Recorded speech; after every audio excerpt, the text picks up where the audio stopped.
नेरुल की तिरंगा रैली में विधायक मंदा महात्रे और बीजेपी जिलाध्यक्ष राजेश पाटिल ने सैनिकों को दी सलामी। ऑपरेशन सिंदूर को सफल बनाने पर भारतीय जवानों की हौसला अफजाई और उन्हें सलाम करने के उद्देश्य से नवी मुंबई के नेरुल में तिरंगा यात्रा का आयोजन किया गया, जिसमें विधायक मंदा महात्रे के साथ साथ नवनिर्वाचित बीजेपी जिलाध्यक्ष राजेश पाटिल सहित हजारों संख्या में लोग शामिल हुए। भारत माता की जय और पाकिस्तान मुर्दाबाद के नारों से आसमान गूंज उठा था। मंदा महात्रे और राजेश पाटिल ने सैनिकों को दी सलामी दी और लोगों में देशभक्ति का जज्बा जगाया। काश्मीर मध्ये पाकिस्तानी अतिरेक्यांनी ज्या पद्धतीनं आपल्या नागरिकांची हत्या केली त्याचा कुठेतरी सुरू व्हायलाच हवं, ही प्रत्येक भारतीयांची त्या ठिकाणी मनात इच्छा होती आणि ती इच्छा आपल्या लोकप्रिय पंतप्रधानांमार्फत जर त्या ठिकाणी पूर्ण केली नाही तर नवरच होईल। अतिशय कणखर नेतृत्व आपलं आहे नरेंद्र मोदीजी, सन्माननीय लोकप्रिय पंतप्रधान नरेंद्र मोदीजींनी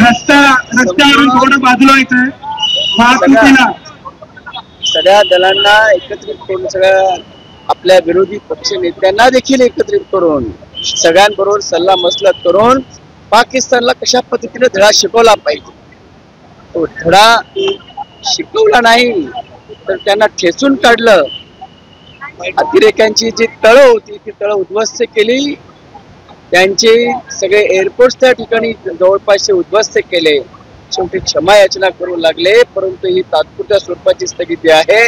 हा ट्रेलर आहे, पिक्चर बाकी आहे असं आम्हाला वाटतं, परंतु लोकांच्या संपूर्ण हिंदुस्थान वासियांच्या मनामध्ये जी खतत होती की पाकिस्तानला धडा शिकवणं फार गरजेचं आहे, तो धडा आपले लोकप्रिय पंतप्रधान नरेंद्र मोदीजींनी त्या ठिकाणी शिकवला, याचा आम्हाला सगळ्यांना अभिमान आहे। परंतु ज्या जवानांनी ही कामगिरी केली, ज्या जवानांना फ्री हँड देण्याचं काम लोकप्रिय पंतप्रधानांनी आपले केलं, या सगळ्यांचा या जवानांचा फार मोठा रोल आहे। जवानांनी ज्या पद्धतीनं एअर स्ट्राईक म्हणा त्या पाकिस्तानमध्ये जाऊन त्यांची तळ उद्ध्वस्त करण्याचं काम आणि उद्ध्वस्त केल्यानंतर पुन्हा त्याच पद्धतीनं आयटी मध्ये आपल्या भारतात येणं ही साधी गोष्ट नव्हती। अशा जवानांचं मनोधैर्य उंचावण्याचं काम सगळ्यांची जबाबदारी आहे। एक भारतीय नागरिक म्हणून आम्ही देखील रॅली काढतो, रॅलीमध्ये सहभागी होतो। प्रत्येक रोड वाईज या ठिकाणी रॅली निघते, तिरंगा रॅलीमध्ये प्रत्येक देशभक्तीपर गीतं गायली जातात। या ठिकाणी जी देशभक्ती लोकांमध्ये हे लक्षात येते।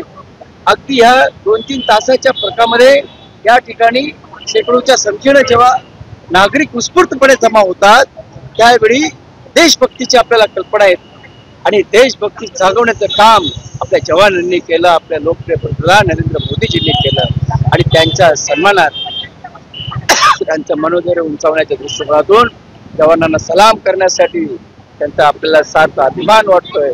पुन्हा या ठिकाणी आपल्या लोकांमध्ये व्यक्त करण्यासाठी आपली रॅली या ठिकाणी आयोजित केली होती। सगळे सहभागी उत्स्फूर्तपणे लोक सहभागी झाली, ज्येष्ठ नागरिक देखील या ठिकाणी झाले, लहान बाळांना घेऊन काही महिला या ठिकाणी सहभागी झाल्या। याच्यामध्ये देशभक्ती त्या ठिकाणी आपल्या लक्षात येते आणि म्हणून आम्हाला देखील आनंद आणि अभिमान आहे।